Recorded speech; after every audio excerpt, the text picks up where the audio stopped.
what's up, you guys? Marty here, guitarjams.com.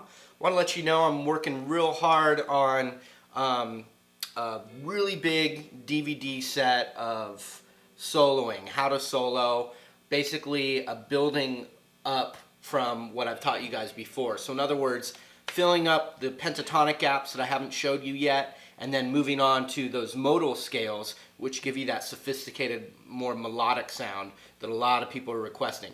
So if you're on my list, my friend list, then you'll be notified when those are ready. I'm still working on them, but it's going to be probably the most comprehensive thing I've done so far for the more advanced, experienced players out there, because I'm hearing from you. So right now, though, I'm just going to give you a little taste of some of the, some of the things that I'll be covering for your foundation before we were to go into the more melodic scales. So if we're in A blues or whatever, and I've showed you the A extended scale off of the E root.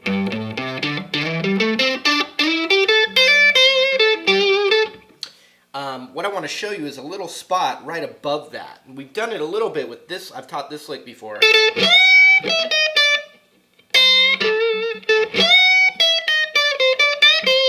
That kind of stuff, which that's the area that the lick comes from, but I'm going to show you the three strings, the G, B, and high E string right there, and some stuff you can do so you're going even higher up than maybe you've done before. Alright, so let me show that to you. So when you see the A extended run, it's right here, the root's right there on the 5th fret, we got. And so it's kind of ending on the 10th fret of the high E, and that's where you do a big bend.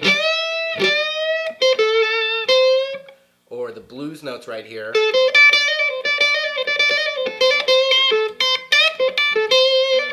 And then also what you can do though is transition and move your first finger onto the root right there, which is the 10th fret of the B string. And then ring finger on the 12th fret, and then a minor third bend. So you're bending it up to the note right here on the 15th fret. But it sounds like this. Then, and we're kind of, I was kind of showing you that lick. Well, on the G string, we'd have our ring finger on the 12th fret. This is just part of the minor pentatonic. Then index finger on the 10th of the B. Pinky on the 13th of the B. And then this little 3-step run right here.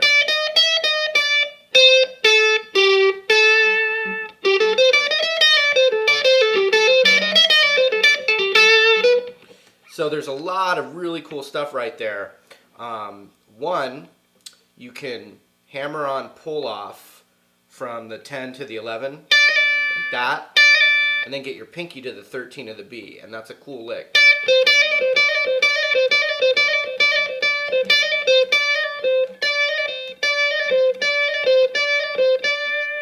Because what you can do is you can work that, and then you can go to that other lick, like.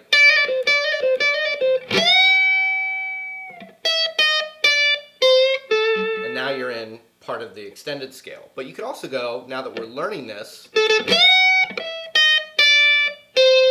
pinky on 13 there to the 10, like.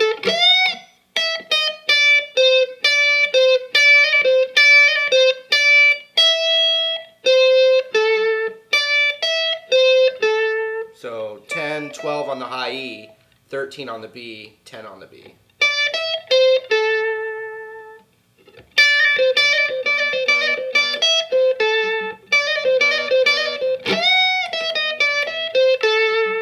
Right there. Another thing is you could transition that 13 on the B string with your ring finger and do an awesome bend right there.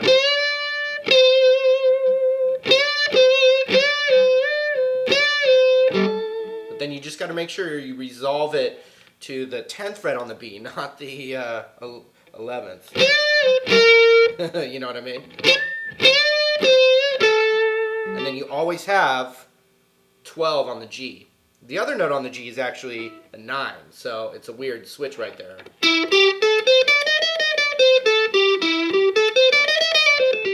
But to just start with, ring finger on the 12, and then 10, 13, 10, 11, 12.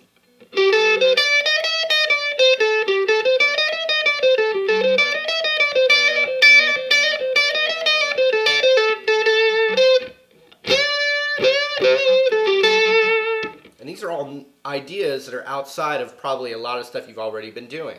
So I like that a lot. And it's covered on my new set that's not out yet.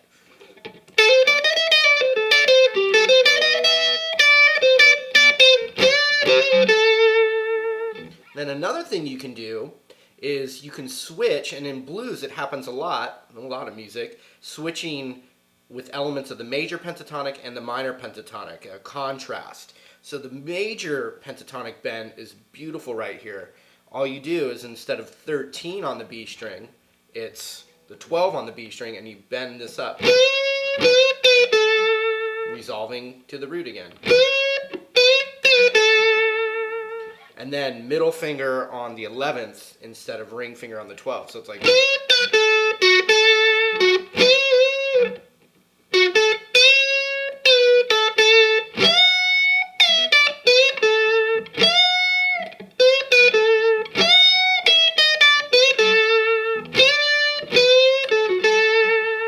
And in blues what happens a lot is on the one chord of the blues, the A7, you can play the major stuff right there.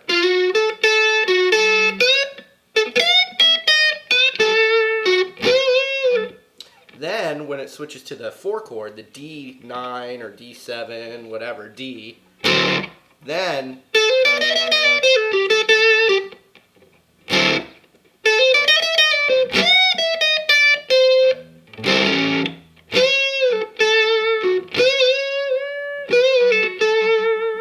the E, you can do either, but the major is pretty cool over that. Check it out, E9.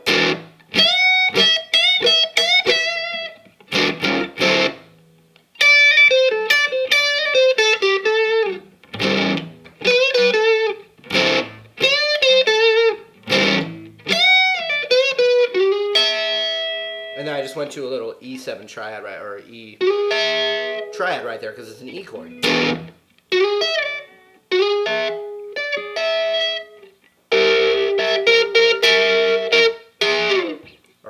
So just work on that little zone, and in my new DVD set, it's the whole position's covered. I explain it, and I also am tabbing and diagramming for my new set. Tabs and charts and pictures. So that's a cool thing I've been hearing from you guys. You want to hear that too. So anyway, work that out. Hopefully you got a couple of new ideas there. And that's the thing, you just keep adding a little bit, a couple ideas at a time, and it builds up your vocabulary. So once again, this was Marty Schwartz at GuitarJams.com.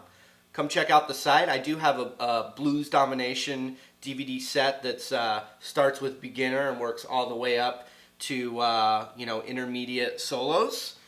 You can click the link to the right to check that out if you want. But otherwise, we'll see you in the next lesson. Later. Thanks a lot.